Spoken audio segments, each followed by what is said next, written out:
इस मुल्क में क्या हो रहा है? सिर्फ हिंदू मुस्लिम, हिंदू मुस्लिम, हिंदू मुस्लिम, लफ्जियात घर वापसी, लफ्जियात घर वापसी, बीफ बैन, अजान बैन, हिजाब बैन, SIR, CAA, NRC। अरे आप बताओ क्या है? क्या मुल्क का मसला मुसलमान है? अरे 50,000 फिसादात में अपनी इज्जतों को खोने वालों का नाम मुसलमान है। 50,000 फिसादात के जरिए अपनी इस्मतों को खोने वालों का नाम मुसलमान है। 50,000 फिसादात में अपने आशियानों को जलता हुआ बेबसी के आलम में देखने वाले का नाम मुसलमान है। अपने बच्चों को जेलों में जाता हुआ देखने वाले का नाम मुसलमान है। अपनी शरीयत का पर हमला होता हुआ देखने वाले का नाम मुसलमान है। मसाजिदों को शहीद होता हुआ देखने वाले का नाम मुसलमान है। अरे हम लुटते रहे, लुट रहे हैं। आने वाले कल में भी अगर लुटेरे लूटते हैं तो लूटे। तुम लूटते लूटते थक जाओगे, लेकिन हम लुटते लुटते थकेंगे नहीं। देखेंगे कितना दम है मारने वाले में, देखेंगे कितनी ताकत है मारने वाले में। अरे क्या जुल्म! क्या इस मुल्क का मसला मुसलमान है? क्या इस मुल्क का मसला मुसलमानों की शरीयत है? क्या ये मुल्क का मसला क्या मुसलमान खवातीन का हिजाब है? क्या ये मुल्क का मसला मुसलमानों की इबादत गाहें मसाजिद है? क्या ये मुल्क का मसला CAA, NRC या SIR है? क्या ये मुल्क का मसला बीफ बैन है? क्या ये मुल्क का मसला अज़ा पे रोक लगाना है? नहीं मेरे भाई, ये मुल्क का मसला अगर सबसे बड़ा कुछ है तो महंगाई है, बेरोजगारी है, रोटी है, रोजी है, कपड़ा है, मकान है, खुशहाली है, तरक्की है। लेकिन क्या नरेंद्र मोदी को इस मुल्क की फिक्र है? क्या इस मुल्क की परवाह है? नहीं है। 15 लाख लाएंगे बोले, 15 लाख आए। आपसे नहीं कर रहा हूं सवाल, मोदी भक्तों से मेरा सवाल है, गौ रक्षकों से मेरा सवाल है। 15 लाख लाते बोले, क्या लाए? 15 लाख नहीं लाए, लेकिन मिस्टर मोदी ने बीजेपी के खाते में इलेक्टोरल बॉन्ड्स के 6,500 करोड़ रुपए ला लिए। लाए नहीं लाए? कौन दिया, क्यों दिया? अरे मैं यहां खड़ा हुआ हूं, मुझे कोई एक पैसा नहीं दे रहा। दे रहे कोई नहीं दे रहे। फिर मोदी को 6,500 कहां से आए, क्यों दिए? जब व्हाइट अमाउंट 6,500 है तो ब्लैक अमाउंट कितना होगा अंदाजा लगाओ। फिर बड़े ईमानदार बात करे कि बोलते मैं गरीब था, स्टेशन पे चाय बेचता था।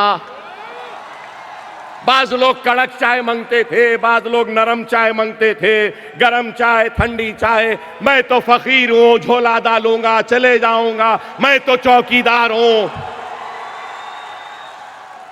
अरे बाबा, आप क्या थे क्या नहीं, हमको इस बात से कोई दिलचस्पी नहीं। आप आज क्या है? कल कुछ भी थे होंगे, आज क्या है? आज तो वजीर आजम है ना। इस मुल्क की फिक्र करो, मुल्क की आवाम की फिक्र करो, उनकी खुशहाली की फिक्र करो। नहीं, इख्तिदार मिला तो पूरी दुनिया घूम रहे थे, कभी इधर कभी उधर, कभी इधर कभी उधर। हिंदुस्तान में पैर कम थे, बाहर ज्यादा थे नहीं। और ट्रंप से क्या मिले? My friend, my friend, my friend. आज ट्रम्प क्या करे? आज ट्रम्प क्या करे? अरे बताओ, हर महाज पे नाकाम, हिंदुस्तान की तारीख का सबसे नाकाम वजीर आजम का नाम है तो वह नरेंद्र मोदी है। मुल्क के ऊपर एक बोझ बना हुआ है, मुल्क की खुशहाली में रुकावट बना है, मुल्क की तरक्की में रुकावट है। जब तक इनके इख्तिदार का खात्मा नहीं होगा, मुल्क में खुशहाली नहीं आई। आप हैं यहां पे समझदार, पढ़े लिखे आईपीएस ऑफिसर्स भी हैं। क्या मिस्टर मोदी ने मनमोहन सिंह से नहीं कहा था $1 is equivalent to more than your age mister Manmohan Singh? बोले थे ना। मनमोहन सिंह वजीर आजम थे तो यही मोदी बोले थे कि आपकी उम्र से ज्यादा हो गया। अरे मिस्टर मोदी, आज मैं कह रहा हूं, रुपया गिर रहा है। $1 इज इक्वल टू 90 रुपीज 21 पैसा। क्या कर रहे हैं? खैर, ये इकोनॉमिक्स है, इनको क्या मालूम भाई। इकोनॉमिक्स से दूर दूर तक कोई लेना है ना देना है।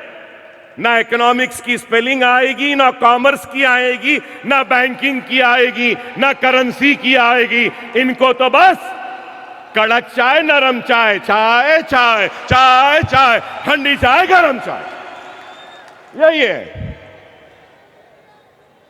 इस वास्ते मुल्क का यह हाल है। अरे आज हमको और आपको सोचना होगा कि हम क्या करें। अगर आज हम खामोश रहेंगे तो याद रखो, इनके जुल्म, इनकी नाइंसाफी में इजाफा होता रहेगा। याद रखो, तलाक सलासा का कानून बना तो ऐवान में, वक्त तरमीमी बिल आया तो ऐवान पार्लियामेंट में, अगर CA/NRC का कानून बना तो पार्लियामेंट में, अगर जो भी कानून बनता है ये मैदानों में, सड़क पर नहीं बनते, कानून ऐवानों में बनते हैं। जमहूरियत में नुमाइंदों की अहमियत होती है। एक MP है, मजलिस का तो ये हाल है, अंदाजा लगा लो एक 10-15 हो गए तो क्या हाल होगा। सही है या नहीं? मानते ना मेरी बात को? जमहूरियत में नुमाइंदों की अहमियत होती है, कामयाब होकर ऐवान में जाने की अहमियत होती है। और आज अगर हम निचली सतह से अपनी पार्टी को, अपने नुमाइंदों को, अपनी आवाज को ऐवानों तक नहीं पहुंचाएंगे तो फिर हम बेआवाज रह जाएंगे। मैं अगर यहां खड़े रहकर अगर चीखूंगा, चिल्लाऊंगा, पुकारूंगा तो मेरे हलक से खून निकलेगा, मेरी आवाज बैठ जाएगी। आप नारे नारे लगाते रहेंगे, जोश में आ जाएंगे, लेकिन मेरी और आपकी आवाज यहीं पर, यहां से थोड़े दूर तक जाके दम तोड़ देगी। लेकिन वो आवाज जो ऐवानों में गूंजती है उसकी अहमियत रहती है। खुदारा मेरी बात को समझो, खुदारा मेरी बात को समझो, गाफिल ना रहो। हिजाब करती हुई मेरी बहन की तड़प को महसूस करो। वो सर पे टोपी पहना हुआ मेरा भाई जिसकी टोपी को उछाला गया, उसके दर्द को समझो। दाढ़ी थी तो ट्रेन में गोली मारी गई, उसके दर्द को समझो। खुदारा मॉब लिंचिंग के जरिए हमको लोच लोच कर मारा गया, उनकी तकलीफ को समझो। वो मुसलमान जिसके सीने में दूसरे मुसलमान भाई के दुख तकलीफ का एहसास नहीं, वो मुसलमान नहीं। मैं अगर आया हूं तो वही तड़प, वही दर्द लेकर आपके पास आया हूं और मैं अपनी तड़प को लेकर किसी गैर के पास नहीं गया हूं। गैर तो मुझे सुनेगा भी नहीं, गैर तो मुझे आने भी नहीं देगा, गैर तो मुझे धुतकार देगा। अरे तुम्हारा अपना तुम्हारे पास आया है, तुम्हारी इज्जत के लिए, तुम्हारे व्यवहार के लिए, तुम्हारे हौसलों के लिए, तुम्हारे हक के लिए तुम्हारे पास आया है। तुम्हारे दिल पे दस्तक देकर तुम्हारे जमीर को झिंझोड़ने की कोशिश कर रहा है।